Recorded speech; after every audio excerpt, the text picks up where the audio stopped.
la capacidad de los que ya hacíamos una breve referencia en clases anteriores. ¿Y por qué esto es importante para el derecho en general? En virtud que las personas gozamos de derechos, pero también de obligaciones. Y para el Estado es necesario tener claro todos estos aspectos para poder establecer a quién o a quienes en caso determinado se le van a hacer reclamos de derechos o de ejercer derechos o reclamos de sus obligaciones. Bueno, vamos a iniciar entonces indicando que la capacidad es un atributo de la personalidad. En, en las clases previas estuvimos hablando del tema de la personalidad, que no tiene acá nada que ver un punto de vista psicológico, sino más bien tiene que ver con esa facultad que se le da al individuo, al ser humano, de ejercitar derechos o de ser sujeto de derechos. Dentro de esa personalidad está la figura de la capacidad, que no es más que la medición que se tiene de si una persona puede o no puede actuar. Y no me refiero tampoco a actuar en una obra de teatro o a la actuación. No, me refiero a actuar en la vida civil de los individuos.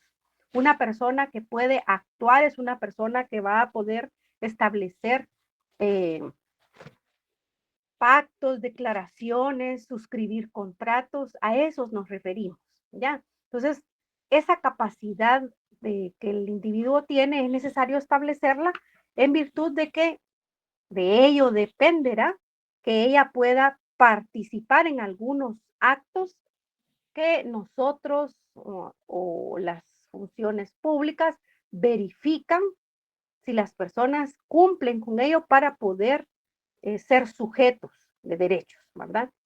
La definición que nos da el licenciado Garnica de capacidad es un atributo de la personalidad, el que consiste en ser calificado para adquirir derechos y contraer obligaciones en nombre propio. Porque decíamos que la persona desde el momento que nace, pues ya tiene derechos. Incluso la protección del Estado se extiende hasta el momento de la concepción, ¿ya? Pero la persona cuando nace efectivamente a la vida jurídica, se tienen que cumplir ciertas situaciones para que se le pueda calificar como persona, porque si la persona, por ejemplo, no es inscrita en un registro civil, la persona de hecho existe, pero no de derecho. ¿Qué sucede entonces con una persona que nace, viene a este mundo, pero por ejemplo, nunca la inscriben en el registro civil? ¿Qué va a suceder con esa persona si le llega a suceder un accidente y necesitan ingresarla a un centro hospitalario? O por ejemplo, ¿qué pasa si esa persona llega a morir? ¿Cómo la van a considerar las autoridades? ¿Verdad? Van a ser consideradas como XX. ¿Por qué? Porque no existe un documento que acredite, que demuestre que es una persona, ¿verdad? A pesar de que estamos viendo que es una persona que existe.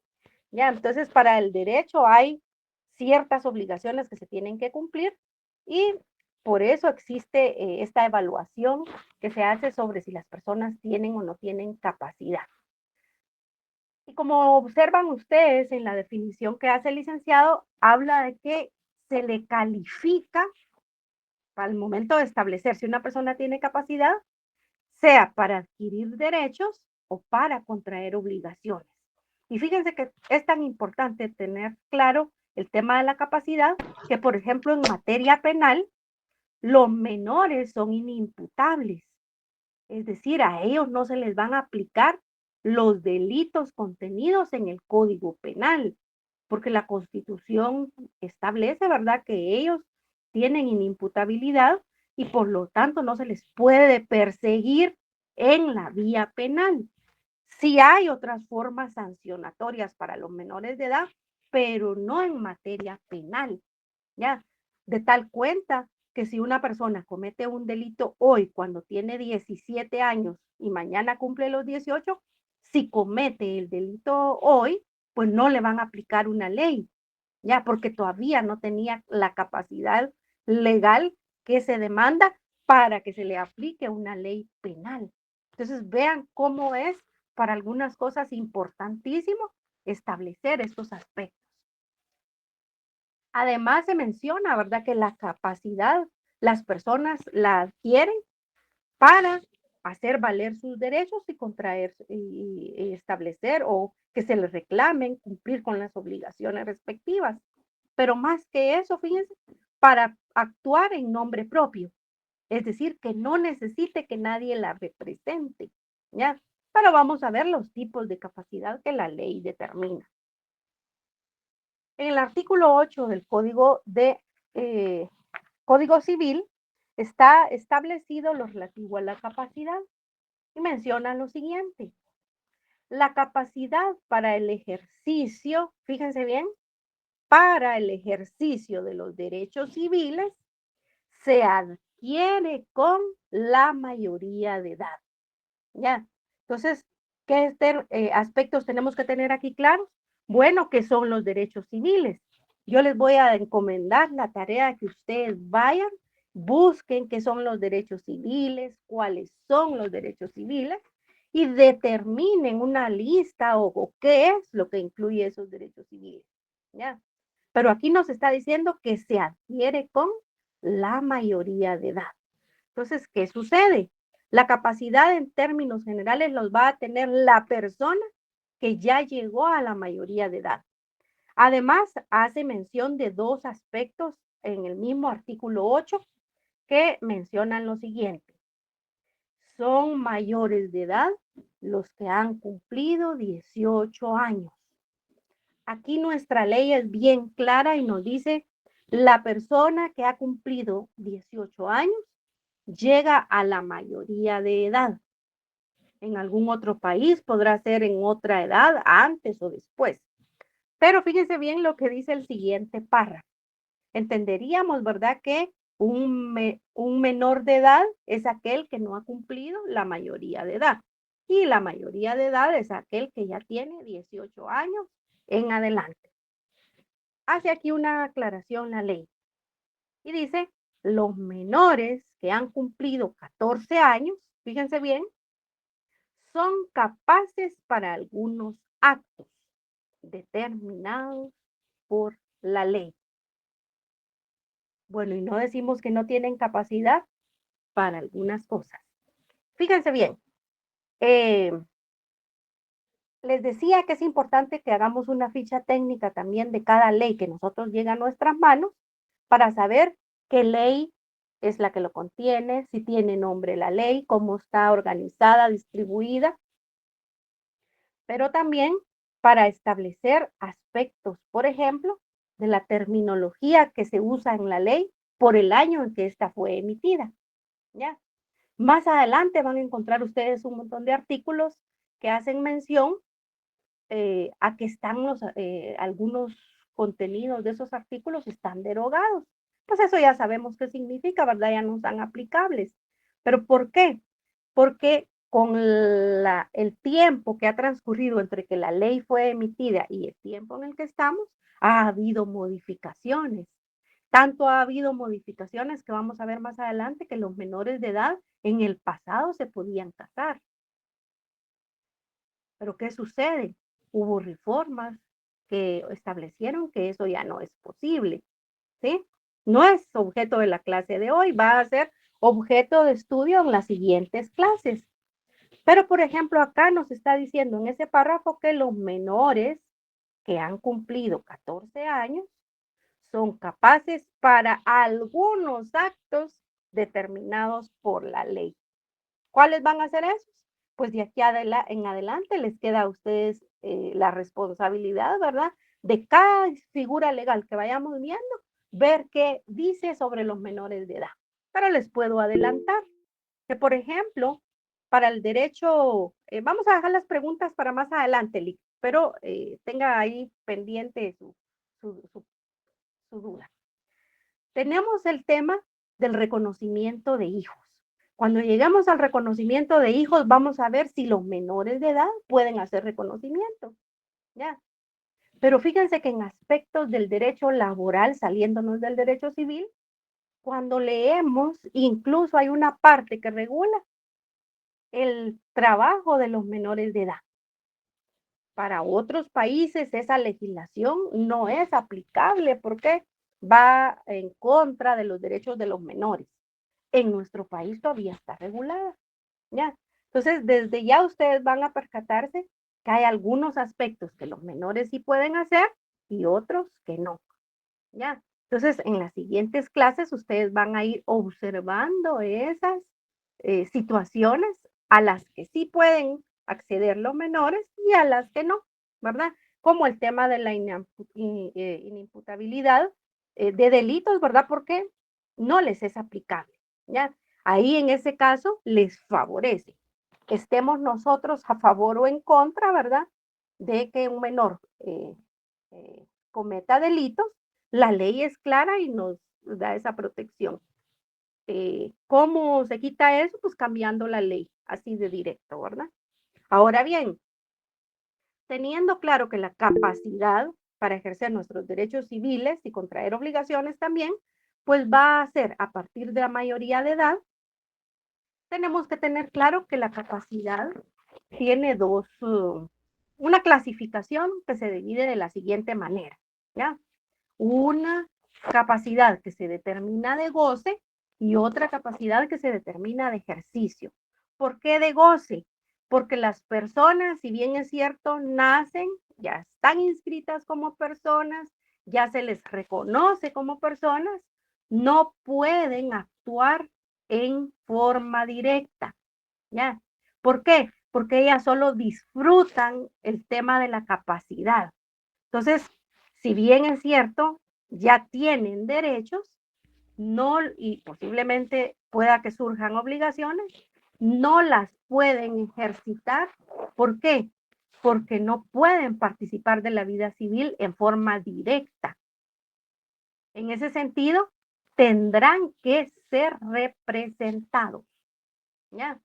Entonces, la representación en este caso de los menores de edad va a corresponder a los padres. Más adelante vamos a tener clases específicas sobre la patria potestad, cuando ya no hay padres, la tutela y cómo estas son aplicables. ¿Ya? Pero lo que quiero que ustedes vean es que cuando la persona nace, se inscribe y ya puede ser sujeto de derechos, su capacidad apenas va a ser solo de goce. ¿Por qué? Porque en nombre propio no va a poder hacerlo. Para que actúe, digamos, en la vida civil, en la suscripción de un contrato, por ejemplo, porque las personas son menores de edad, pero eso no les quita que sean titulares de una propiedad. Pero no pueden disponer ellos de esa propiedad, tendrán que actuar sus representantes legales y la ley establece los procedimientos correspondientes, ¿ya? Por otro lado, tenemos la capacidad de ejercicio. Ahí sí, ya la persona está calificada para ejercer en nombre propio los derechos que tiene y se le podrán exigir las obligaciones que correspondan, ¿ya? Entonces, la gran diferencia entre uno y otro es que en uno la persona no está calificada para actuar en nombre propio y necesita que lo representen, y en la otra, la persona, pues si ya está calificada, ya califica y ya puede actuar en nombre propio y ya no necesitará que alguien la represente. Entonces dirán ustedes, ah, bueno, licenciado, o sea que la capacidad de goce termina prácticamente hasta los 18 años. No, la capacidad de goce se va a subsistir. Lo que pasa es que ya la voy a poder ejercer yo directamente. Entonces ya no se va a llamar de goce, sino de ejercicio. ¿Ya? De goce se llamará cuando no la pueda hacer yo de manera directa. En ese sentido, pues vamos a ver más adelante aspectos que modifican el tema relativo a la capacidad. Porque si la capacidad de ejercicio me dice que yo puedo actuar en nombre propio, pues hay otros aspectos que pueden llegar a surgir. Como por ejemplo que una persona, pese a que llegó a la mayoría de edad, no cuenta con lo necesario para poder ejercitar sus derechos en nombre propio. Entonces ahí estamos ante la incapacidad y hay un procedimiento establecido en la ley que se llama declaración de interdicción para poder establecer quién lo va a representar. ¿Ya? Y por otro lado, estaríamos viendo, por ejemplo, el caso de la ausencia. La ausencia es la no presencia de una persona, como lo vamos a ver en clase determinada, pero ¿qué es lo que quiero resaltarles yo de momento? Que la ausencia es un procedimiento que la ley establece para que a una persona que no se encuentra presente se le puedan reclamar y proteger derechos, ¿ya? Y como no está presente, es necesario establecer esa no presencia. Y la ley ha determinado procedimientos para hacerlo. ¿Por qué? Porque el hecho de que una persona ya no esté, ya, y no estoy hablando que se haya muerto, porque si ya se murió, ya aplica otras figuras legales. Aquí estamos hablando de una persona que no está donde debería de estar. Pero les digo, vamos a tener una clase específica para ello. Pero estas son causas que modifican la capacidad, porque las personas, una, si bien es cierto, ya cumplió, por ejemplo, la mayoría de edad, pero no está en las condiciones para ejercer en nombre propio, va a estar en incapacidad.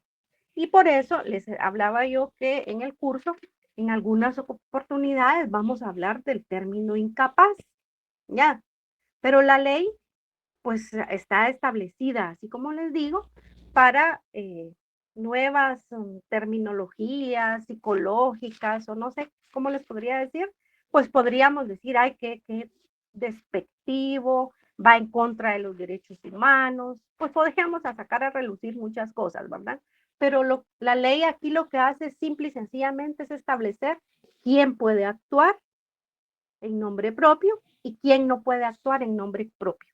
Entonces, cuando nos referimos al incapaz, no es un término despectivo, sino para evaluar si la persona tiene capacidad, por ejemplo, para firmar un contrato, ¿ya? Y con el término de la declaración de ausencia, que tendremos clases para ello, relacionado específicamente a que una persona de la cual se van a establecer derechos y obligaciones, pero no se encuentra y no ha muerto, fíjense bien, los derechos y las obligaciones no se van a dejar de ejercitar porque la persona no esté. Hay metodologías para hacerlo valer. Esta clase no es muy extensa. Voy a desarrollarla, leer unos artículos de la ley y ya luego me quedo con las preguntas. Voy a avanzar lo más que pueda. Incapacidad. Privar a la persona de la capacidad de ejercicio. ¿Ya? La persona tenía capacidad de goce como todos cuando nacemos, ¿verdad? Sus padres lo representaban o si no tenía padres, sus tutores, ¿verdad? De conformidad con la ley, pero llegó a la mayoría de edad y continuará por determinadas razones sin capacidad de ejercicio. ¿Por qué? Eh, no le es posible, ¿verdad? Vamos a ver por qué incurre en ese tipo de incapacidad. Entonces, la incapacidad es la facultad de no tener capacidad para ejercitar sus derechos y cumplir obligaciones en nombre propio. Por lo tanto, pese incluso a haber adquirido ya la mayoría de edad, continúan con incapacidad de ejercicio. ¿Sí?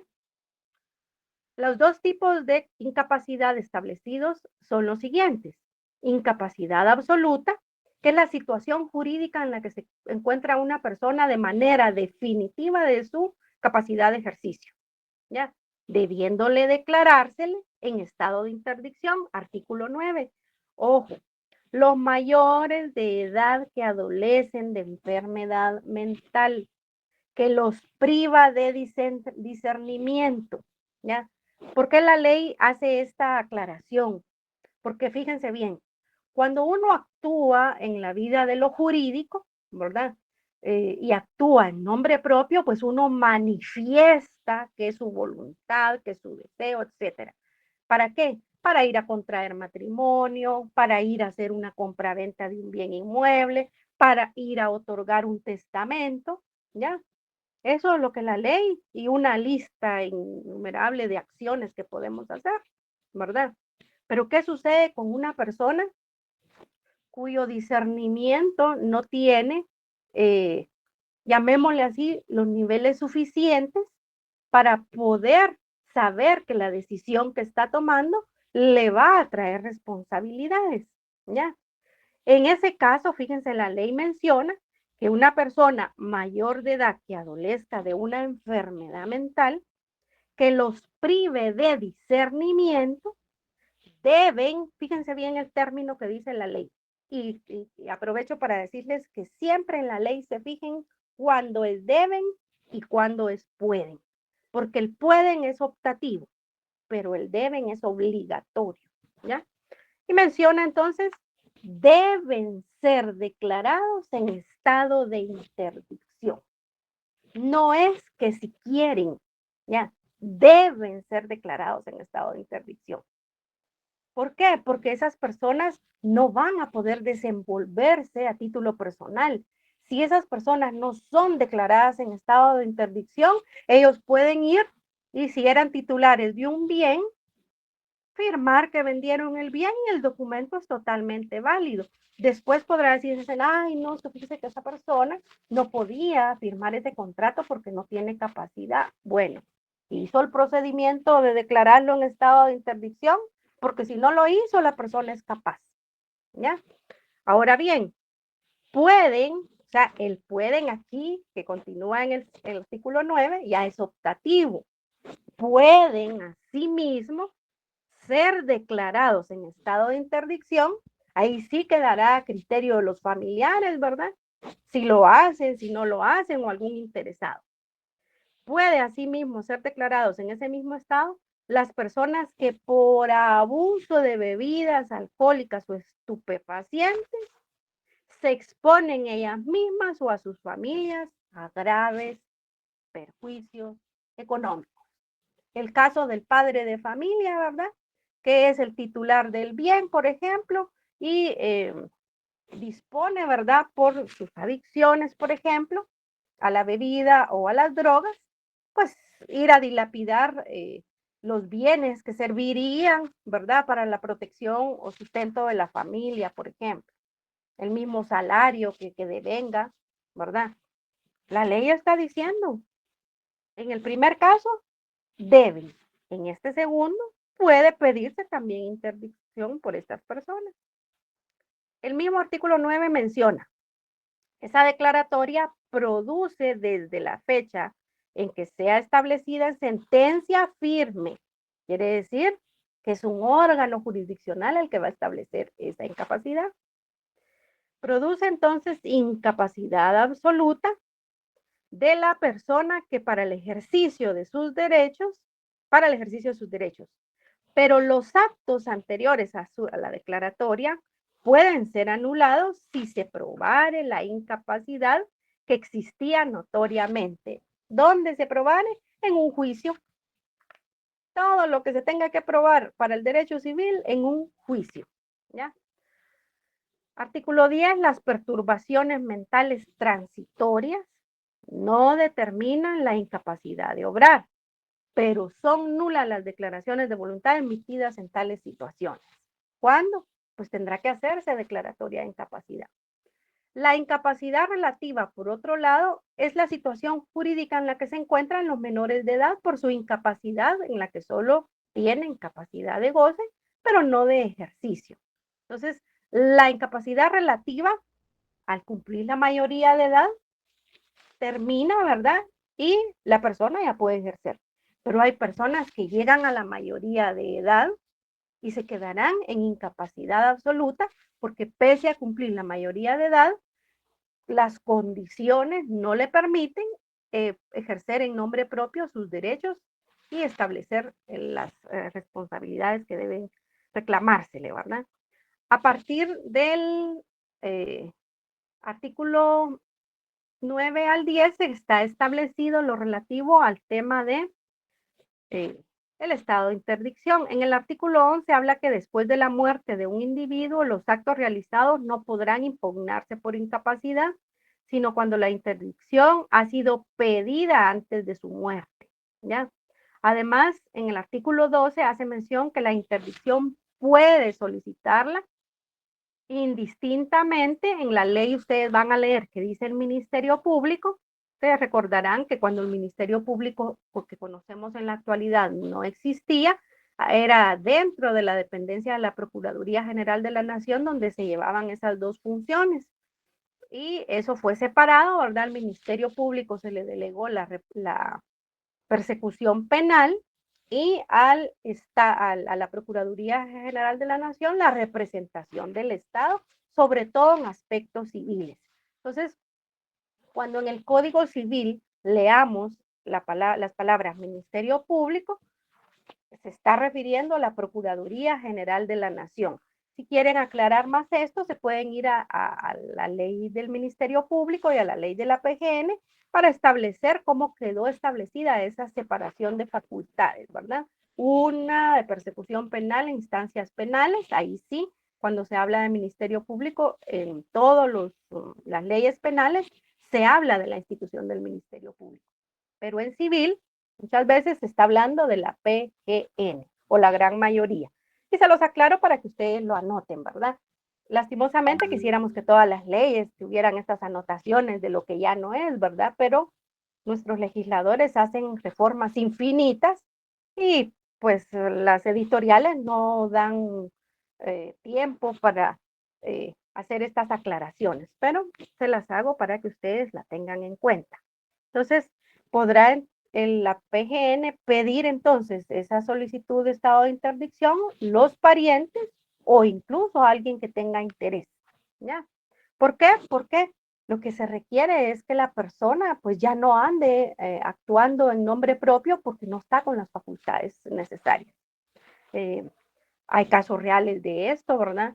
Por ejemplo, una persona que sufrió un accidente o una persona que tiene una situación que le impide, ahorita le voy a dar la palabra, licenciada, analizar o pensar claramente las situaciones. Si la dejamos que viva así, ¿verdad? Vaya y venga, pues esa persona va a ir a celebrar matrimonios, va a ir a reconocer hijos, va a ir a celebrar contratos, va a ir a vender propiedades, que posiblemente no estaba él en las facultades mentales suficientes para poder hacerlo, ¿verdad? Pero si las familias no hacen estos procedimientos, pues se arriesgarán a que si ellos llegan a suscribir algún contrato, etcétera, ¿verdad? Pues va a tener que ser válido o tener que ir a dirimir en tribunales la validez del mismo, ¿verdad? Ya voy a terminar. Eh, Hace una mención aquí en el 13, quienes padezcan ceguera congénita o adquirida en la infancia.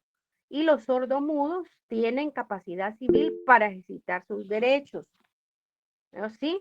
Pero son capaces los que pueden expresar su voluntad de manera indubitable, es decir, que no haya duda, ¿ya? Entonces, también están en ese rubro. Pero ahí, pues como les digo, ¿verdad? Es de analizar, porque, por ejemplo, ustedes que están estudiando derecho, en su momento, cuando les diga yo, bueno, voy a dar el curso de derecho notarial, ese lo damos a partir del tercer semestre al sexto, ¿verdad? Ahí están los videos grabados si ustedes quieren verlos, pero el asunto acá es que les dice, ¿verdad?, quiénes pueden ejercer el notariado. Y ahí hay varias cosas, ¿verdad?, que hay que considerar. Entonces, como les digo, pudiéramos decir, ay, qué discriminatoria la ley, qué discriminación aquí y allá, pero tiene una razón de ser de eso, ¿verdad? Muy posiblemente a futuro, pues algunas regulaciones tengan que ser modificadas y adaptadas, como se dice, a las nuevas realidades, pero de momento la ley está aplicable así como está ahí, ¿verdad? Y lo último dice, los incapaces pueden ejercitar sus derechos y contraer obligaciones por medio de sus representantes legales. Es decir, ellos en nombre propio no pueden actuar. Aquí solo les pongo este anuncio que les va a servir y lo van a buscar, les va a servir para todo, pero solo el caso específico del que les quiero hablar, por ejemplo, es del de los menores de edad. ¿Que cómo se va a ejercitar la representación de los menores de edad? Pues con la certificación de la partida de nacimiento. De una vez ustedes van a buscar cómo se acredita la representación o la personería, como decíamos la semana pasada, ¿verdad? En muchos de estos casos, ¿ya? Ustedes tienen que saber quién es el representante legal de estos entes, ¿verdad? Que aquí se mencionan, con qué documentos acreditan la representación y si necesitan algún tipo de registro. Para el caso de los menores de edad, pues los bastará con las certificaciones de partidas de nacimiento de los padres, ¿verdad? Pero ojo, más adelante veremos, ¿verdad? Si los padres están separados, se tendrá que establecer a cargo de quién quedó la patria potestad. ¿Qué pasa si ya no hay padres? Tendrá que establecerse a quién le otorgó un tribunal la tutela de esos menores. Y en el caso de la persona que es declarada en estado de interdicción, pues qué resolución judicial establece o acredita la representación de la persona declarada en estado de interdicción. ¿Ya? Entonces ustedes hagan este ejercicio que yo les coloco en esta página, ¿verdad? Para que sepan que las personas que no pueden actuar en nombre propio, así también como las personas jurídicas en las que la persona jurídica no existe, es un ente creado, ¿verdad? Van a necesitar un representante legal y en consecuencia, pues esos y todo el que actúe en representación de otro tendrá que acreditar de forma documental. ¿Por qué? Porque cuando se le va a calificar, por ejemplo, para comparecer en un contrato, es lo primero que vamos a ver, ¿verdad? Usted me dice que es el propietario, pero aquí no está su nombre en la propiedad. Ah, no, es que yo soy a mí me nombraron. Ah, bueno, quiero ver el mandato. Yo ya sé qué dice la ley, ¿verdad? Si es para vender una propiedad, con facultades suficientes, con cláusula especial para poder vender, ¿ya? Si no, no puede actuar, ¿ya? Igual, ¿verdad? Si me dicen, miren, venimos nosotros los padres a vender la propiedad que su abuelo le dejó a este menor de edad, ah, bueno, vamos a ver entonces primero que usted acredite que es el padre del menor con la certificación de nacimiento del menor, donde aparezcan sus nombres, ¿verdad? Exactamente anotados. Pero además me está diciendo que quiere vender la propiedad de su menor hijo. La ley me manda que usted haga el procedimiento de autorización judicial o notarial para ello. Quiero ver dónde está la resolución y no habría ningún inconveniente, ¿verdad? Mientras eso no exista, la persona no pudiera actuar. Y ahorita voy a terminar nada más con el tema del estado civil para quedarnos con las preguntas. El estado civil no es más que la situación en la que la persona se encuentra, el estatus que la persona tiene, el estatus civil que la persona tiene frente a la familia y frente a la sociedad. ¿Ya? Frente a la familia, ¿por qué? Porque de ellos se van a derivar vínculos que pueden establecer derechos y obligaciones, pero también frente a la sociedad. Las características del estado civil, pues solo le es aplicable a las personas individuales, ¿verdad? No puede valorarse, transmitirse, venderse, cederse ni perderse. Y es oponible erga omnes frente a todos los hombres, ¿ya?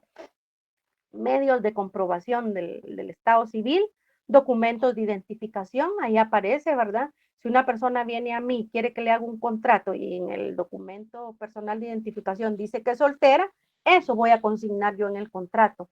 Pero me dice, mire, pero soy casada, pero en el documento personal de identificación yo no lo estoy viendo.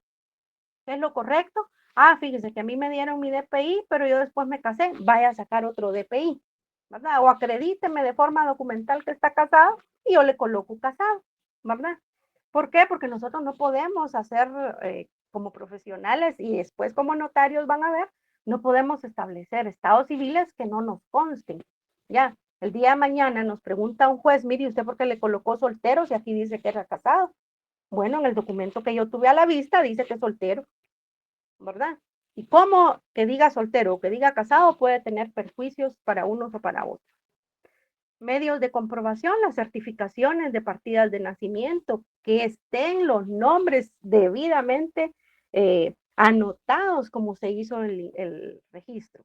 En el pasado existía problemática por el tema de las cédulas, que a veces le ponían el nombre que ellos querían o el que le pedían de favor al alcalde, omitían Ya con lo del RENAP se ha ido eso regularizando. Ya, si una persona es extranjera, hay medios de comprobación, para eso están los pasaportes, ¿verdad?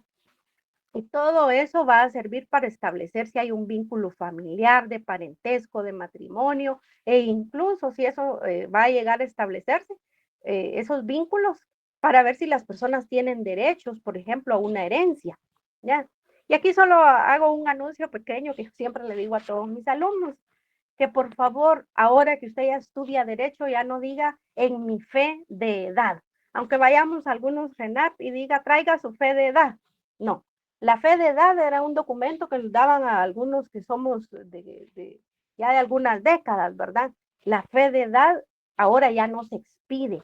Nosotros nos vamos a referir al documento para acreditar el nacimiento o el matrimonio o todo lo que corresponda como certificaciones de partidas, sea de nacimiento, de matrimonio, de defunción.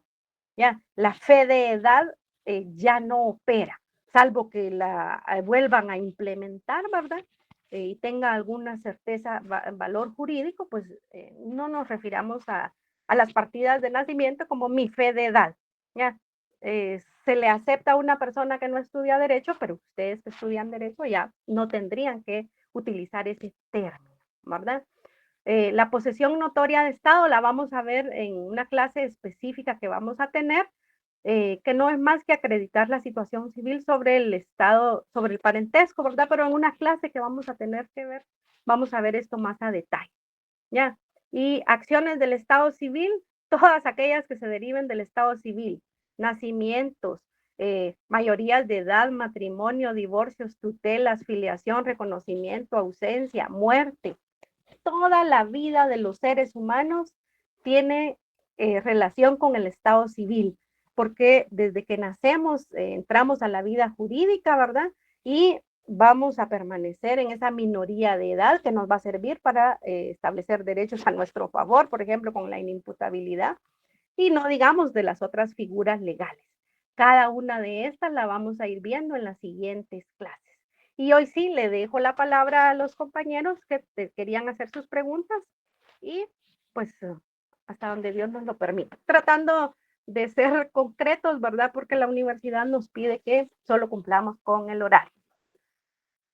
¿Quién había pedido la palabra? Aquí dice el licenciado Edwin Gómez.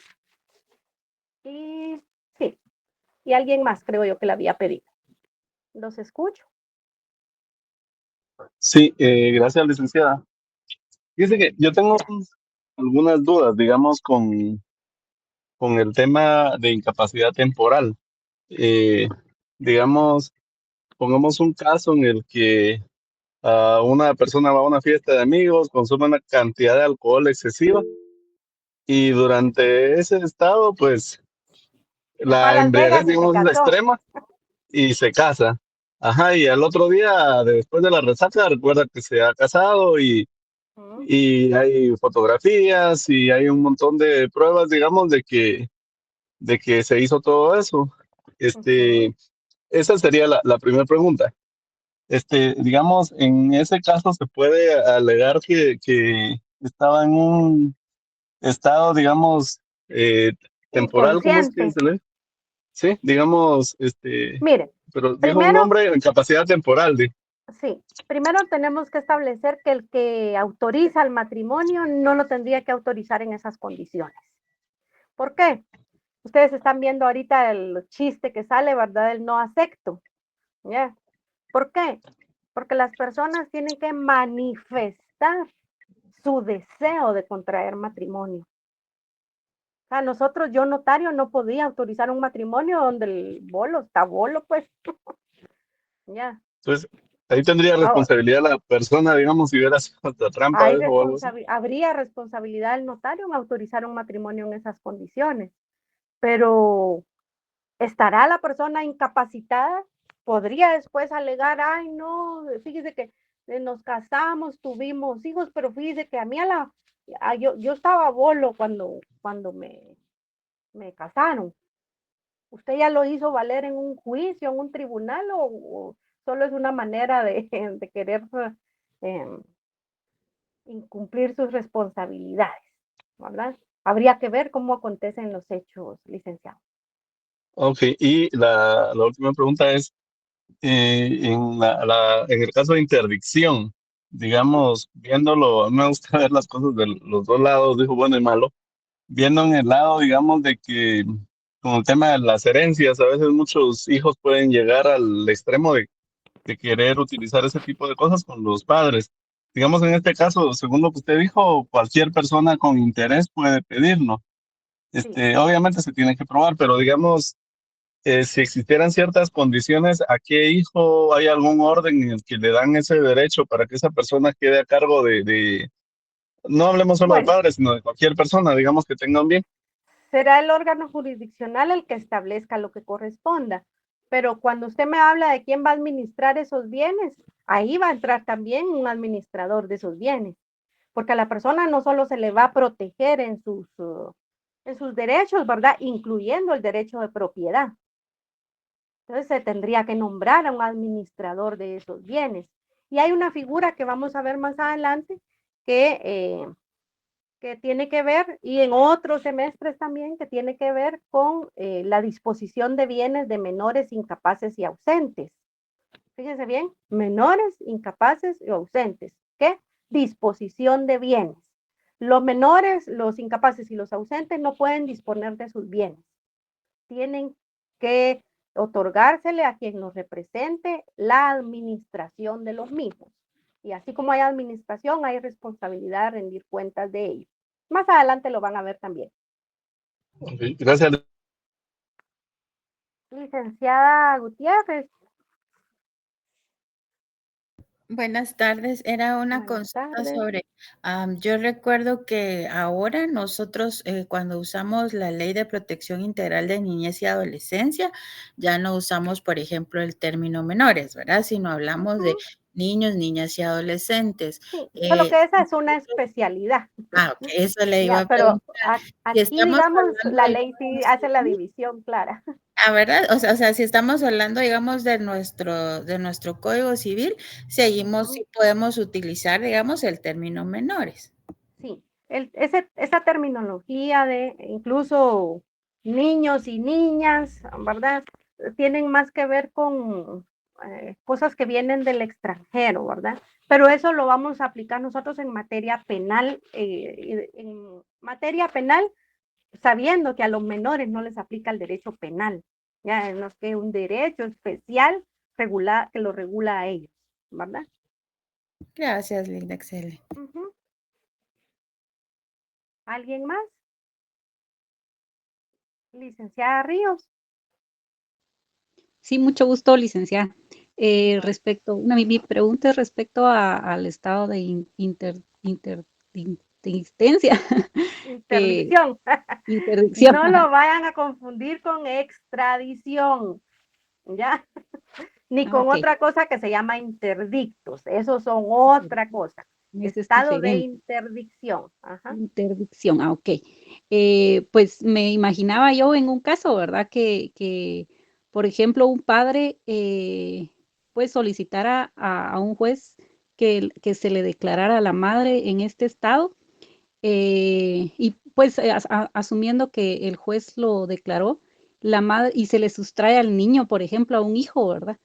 La madre podría después como demostrar que no era así o que ese estado ya no está ella en ese estado o a media vez Pues declarado. ella le van a tener que Ya nombrar como- un alguien que la represente, Sí, ¿ya? pues, pero Porque lo digamos que que lleva después, la declaración de eso es que alguien la represente y que los derechos que ella tiene o los que mm, tenga, pues los ejercite quien la represente. sí, pues, pero mi Ya, pregunta va enfocada en que si después esta persona que ya está declarada en este estado, puede ella volver a un estado claro, libre. porque imagínense si fue temporal, pero si fue definitivo, no, ¿verdad? Imagínense esas personas que vemos en las películas, ay, que perdió la memoria. Antes se oía mucho eso, ¿verdad? Es que fíjese que perdió la memoria, ya. Y decían los doctores, ah, esperemos a ver si la recupera, ¿verdad? Y sucedían muchas cosas mientras perdió la memoria. Esas personas, yo he Ya no. visto situaciones en nuestro país de personas de mucha capacidad económica que han sufrido accidentes muy, muy fuertes, ¿verdad? En helicópteros, en lanchas. Y la verdad es que uno platica con la persona, cree que no está mal, pero la persona, cuando ya se le analiza a profundidad, le habla a uno incoherencias, ¿verdad? Sí, pues, Y hay sí, personas que pues dicen, puede bueno, ser nos un vamos tema a proteger en evidente. salud porque no vaya a ser que se vaya a casar con alguien, ¿verdad? Y nos deje sin Exacto. propiedades o yo qué sé, Ya, que ya, sería lo ya le idóneo, comprendo. ¿verdad? Ya le comprendo, pero por ejemplo, si digamos que fuera un drogadicto, pero que posteriormente se haya rehabilitado, allí sí se podría, Claro, ¿verdad? Ajá, sí, okey. podría él reclamar en un tribunal, ¿verdad? Que se le devuelva la patria potestad o lo que corresponda, Exacto. ¿verdad? Ah, okey, ahí estamos. Ujú, Esa era mi consulta. Muchas gracias. ajá. Sí, licenciada Elizabeth, solo Elizabeth logro leer aquí. Ay, gracias, licenciada. Solo tengo una consulta con el ejemplo que había puesto. Si un menor de edad le ha heredado su abuelo una propiedad y los papás solicitan venderla y se gastan el dinero, llamémosle así, ¿ahí habría alguna consecuencia para los papás que vendieron los bienes de su hijo Pues que era menor de sí, edad? la verdad sí. ¿Sí? Sí, el menor tendría que reclamar, la verdad, cuando llegue a la mayoría de edad. Ah, okey, o sea, Ujú. y si se les pudiera haber dado ese derecho a los padres de haber vendido.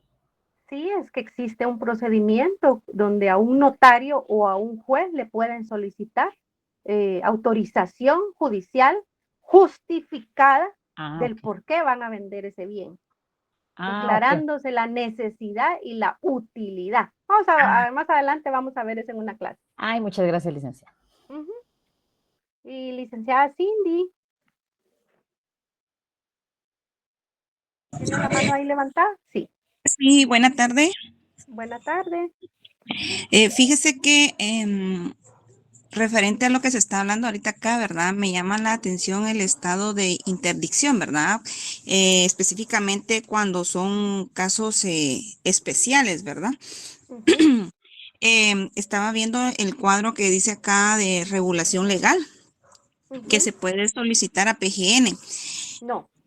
Lo puede solicitar la PGN, Ah, la los PGN. parientes o quien tenga interés.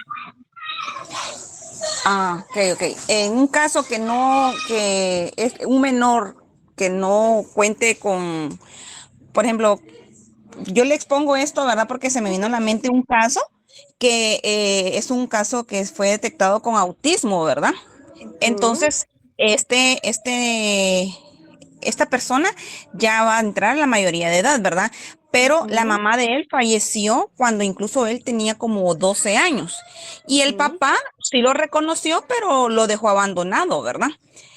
Y ujú, ahora que la mamá falleció, como le digo, ya hace un par de años atrás, lo han tratado de localizar, lo localizaron, pero él no ayuda ni deja que lo ayuden, ¿verdad usted? ujú, Entonces, hay un tío abuelo, de hecho, que vive con él, ¿verdad? Porque ahí se crió el joven, ¿verdad? joven, ajá.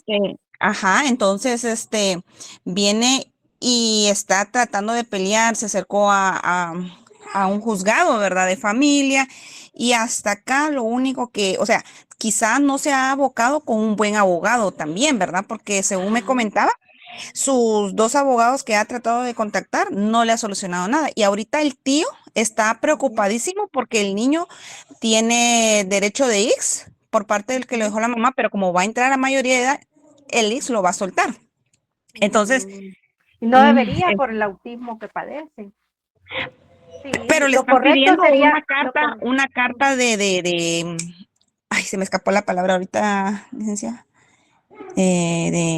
de tutela, un Que poder de el tutela le único que están se lo pidiendo. puede otorgar es un juez. Entonces, es a Exactamente, través de pero un juzgado que él tiene que requerir hacerse cargo de la representación de ese a un menor, ¿verdad? Para que sus derechos después de atención y hasta jubilación, creo que tendría que tener el derecho en el ajá, ISS, ¿verdad? Por la mamá, exacto, pero porque supongamos, ¿verdad? es una persona cabal que al que llegar a la mayoría de edad va a seguir siendo incapaz legalmente. ¿verdad? Pero alguien Exacto. tiene que actuar en su representación. Sí, ok, pero supongamos de que buscan el servicio de un abogado ya oficialmente, ¿verdad? En todas sus capacidades Ujú. para representarlo. Entonces, él ahorita tiene 17 años y en lo que empiezan a juntar, porque supuestamente ahorita están con otro abogado, según me están contando, resulta de que les están pidiendo que busquen un protutor, un no sé qué otros papeles, y el Sí, porque tiempo ya está. necesitan un tutor y protutor, que es lo que van a establecer. O sea, el Sí, juez, cuando los padres ya no están, tiene que nombrar a quien lo represente, que sería un tutor y protutor. y aunque ya haya Tienen que cumplido la hacerlo. mayoría de edad, puede aplicar siempre para todo este trámite. Sí, porque él no va a ser incapaz, a él los van a Oh, tener que pedir que se le declaren esta interdicción. ok, ok. Eso es Muchas lo que gracias. yo recomendaría. Ajá. ¿Alguien más? ¿No? Bueno, vamos entonces a dejar hasta aquí la clase del día de hoy. Vean qué interesante, ¿verdad? De todo los alcances que un pequeño artículo nos da en la ley, que tal vez nosotros ya lo sabíamos, lo mirábamos o escuchábamos, pero no sabemos las incidencias que todo eso tiene, ¿verdad? Entonces, vamos a, como les digo, dejarlo hasta aquí por esta semana y les recomiendo tengan su código en la mano. Si pueden venir a la clase previamente escuchado el video que ya está grabado, pues sería idóneo, ¿verdad? Y pues gracias por todos los aportes que hacen en el desarrollo de la clase. Muchísimas gracias y nos vemos el próximo sábado, primero Dios. Gracias. Buenas tardes. Feliz tarde. Feliz tarde.